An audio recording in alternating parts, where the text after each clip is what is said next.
This is a video of hip flexion, and Dr. Waldman is going to do it on Bodhi and describe how we were doing it incorrectly. Okay, so hip flexion, the hip joint is here. Flexion is if we bring the leg up this way. So I want to make sure when we do when we do any joint range of motion, knee, hip, ankle, that the leg is always parallel to the ground. We're not doing any of this in doing it. We're always keeping it completely parallel. And so for hip flexion, I'm going to not involve the knee or the ankle. I'm going to keep the leg at the same amount, and I'm going to bring the hip into flexion like this. So as we saw on Alex's video, when he pulled that up, he was pulled like it that way. With external rotation. And we don't want to do that. Now we're just going to keep it right along the line parallel to the mat. And then along the same lines, do you want me to do hip extension? Because that's on the same exercise. Yes, absolutely. Okay, so hip extension, which Bodhi doesn't want me to do too much more than this. I'm keeping it, again, parallel to the ground. And I'm not, here's one of the most important things, is I'm not making the knee go straight and pressing the leg straight like this. I'm keeping the knee in neutral, so I'm isolating the hip itself when I'm doing hip extension. Can you do it again from this angle, saying that? Yes. So one of the most important things with hip extension is I'm not having the leg straight and pulling the whole leg back like this. I'm keeping the knee in a neutral or a soft position as I'm just extending or pushing back at the hip. That's as far as Bodhi wants me to go. So is that good? That's it. All right, so now we're going to do the hamstring stretch. And we are doing that incorrectly as well.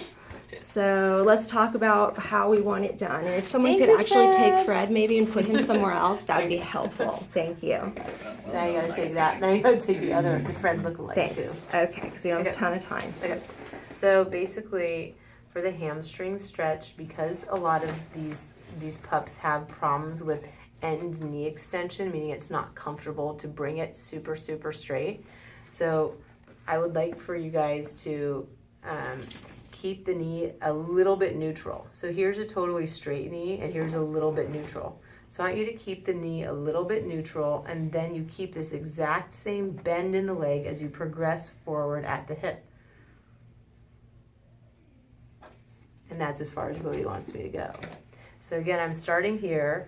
I find that little tiny bit of bending, so I don't have a perfectly straight leg. I have it to here.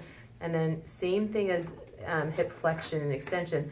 I don't want external rotation. I don't want this up here or turning. I want it just straight in front. Or even too far, because I think when we saw the video, if you pull it, just pull up a little bit.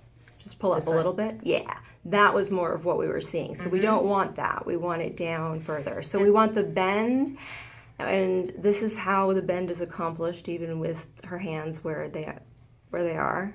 Keep the bend in the knee, and then make sure that it is completely in line with the body, so there's absolutely no gap there whatsoever. Just parallel to the ground the whole time. And just because they're tolerating us doing more and more and more and more, it doesn't mean that that's as far as we should be stretching them. So the first time I see Bodhi's moves his front leg, or he blinks his eye, you probably can't see it as well in the video, but the first time I saw Maggie even squint on one of the videos you guys did, hold right there. Don't progress that stretch past that. Yeah, it's very hard to tell, because actually Alex is pretty good at seeing that stuff. So it's hard to tell. It's hard, yeah. But so we have to do an even better job at that, because we did see on the video Maggie blink and we kept going. Of course, you're sitting down there and the head's up in the other direction.